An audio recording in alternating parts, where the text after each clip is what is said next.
Got that one. All right, it's a box drill 2.0, I guess.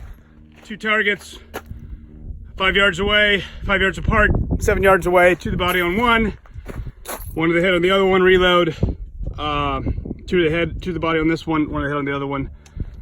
Looks like I got 2 A's and 3 A's there. And Alpha Charlie and Charlie in the head.